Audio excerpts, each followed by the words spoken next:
لطیف کھوسا صاحب نے آج جو بحث کی ہے بڑی پروفاؤنڈ، بڑی معنی خیز، بڑی اس میں ڈیپتھ ہے، اور وہ پہلے نہیں ہوئی تھی سپریم کورٹ میں. وکلا نے کئی گئے ہیں اس سے پہلے کر گئے. ان کا یہ ماننا ہے، اور انہوں نے یہ باقاعدہ حقائق سے، ججمنٹ سے، ڈاکومنٹ سے اور آئین، دستور جو مختلف ملکوں کے ہیں ان سے ہی اس نے بتایا. انہوں نے بتایا کہ یہ جو فوجی عدالتیں ہیں یہ وہاں لگتی ہیں جہاں ایک قبضہ کیے والی قابض فوج ہو، جس علاقے جس ملک میں فوج قابض ہو، اور فوج اپنی ہو یا غیر ملکی ہو، وہ قابض ہو.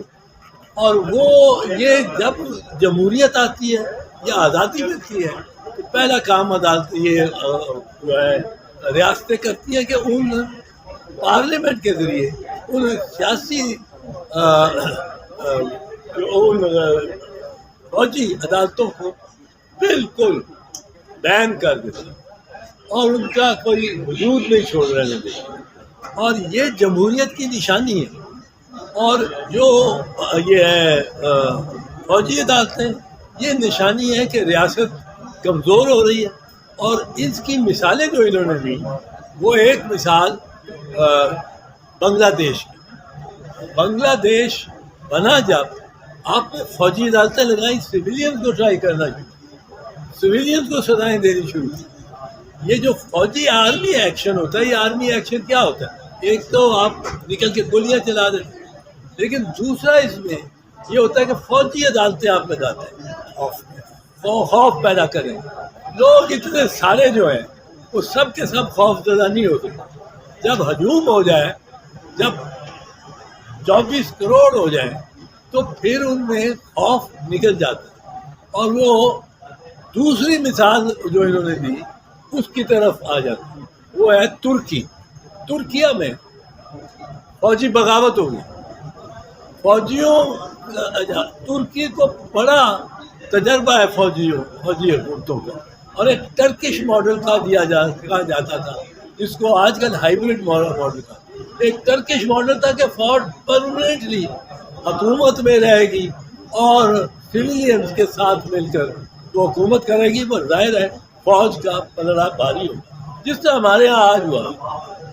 اب وہ آبادی اس کو اب جب انہوں نے یہ 4-5 سال پہلے 2019 میں تھا، انہوں نے اب جو مارشل لا لگایا اور ساری چوکیاں، سارے چوراہے، ہر طرف فوج سارے ملک میں پھیل گئی، اور اس نے اپنی تسلط جما لیا تو لوگ باہر نکلے.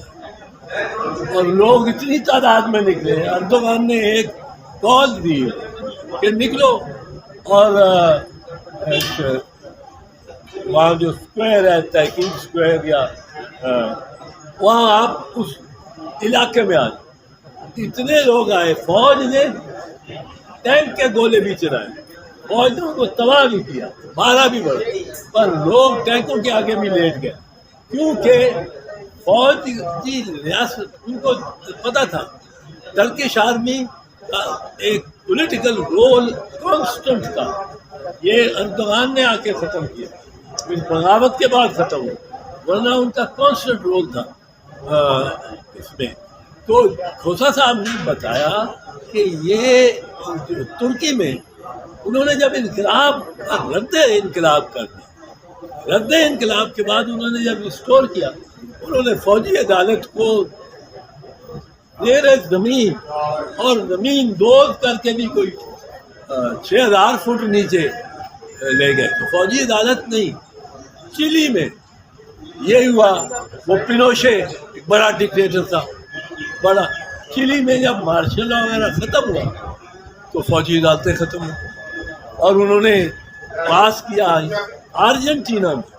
ارجنٹینا میں فوجی عدالتیں کافی عرصہ رہی. جنرل ویولا تھا ایک ان کا، ایک اور جنرل تھا، 2 جنرلز کی مسلسل حکومت رہی، اس میں فوجی عدالتیں رہی. اس میں بے انتہا لوگ، ہزاروں کی تعداد میں گمشدہ ہوئے. ادھر لوگوں نے اسٹرگل کرنے کے بعد فوج پیچھے ہٹی اور فوج کو بیرکس میں واپس جانا پڑا. فوجی عدالتیں بھی ختم کرنا. یہ چیزیں یہ جو انہوں نے بتائی، اور بنگلہ دیش والی ہمارے لیے عبرت کا مقام رکھتی ہے جو کھوسا صاحب نے وہاں بتایا. اور کھوسا صاحب نے یہ بھی بتایا کہ جو قابض فوج ہوتی ہے وہ اپنی ہو یا غیر ملکی ہو، قابض ہے. یہ ہمیں کوئی شوق نہیں ہے کہ ہم مارشل لا پاکستانی فوج کا دیکھیں. خدا نہ خواستہ ہم پاکستانی فوج کا دیکھیں، اور 1000 بار خدا نہ خواستہ کہ ہم کسی غالب فوج کا، غیر ملکی فوج کا دیکھیں. ہم اس میں جدوجہد میں آزادی کی، ہم ہر ایک کے ساتھ پاکستان کی جنگ لڑنے کو تیار ہیں. لیکن اس وقت میں اس کو ڈائیورٹ نہیں کرنا چاہتا. یہ چیز جو ہے یہ روزانہ کہنی پڑتی ہے 10 مرتبہ وزیر اعظم، کیونکہ ان کا کاؤنٹ ہوتا ہے. آپ نے 4 مرتبہ کہا ہے کہ ہم فوج کے ساتھ، 6 مرتبہ آج ابھی کہہ رہے ہیں. وہ گنتی ہوتی ہے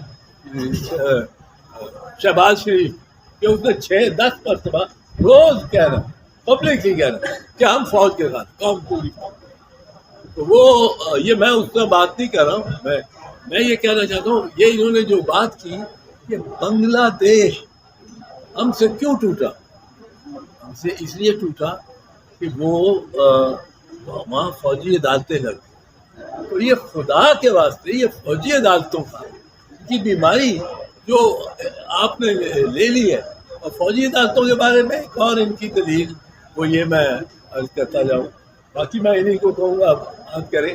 پر وہ یہ دلیل کہ فوجی 3 افسر بیٹھے، تینوں افسر، ایک کرنل 2 میجر اس کے لیے.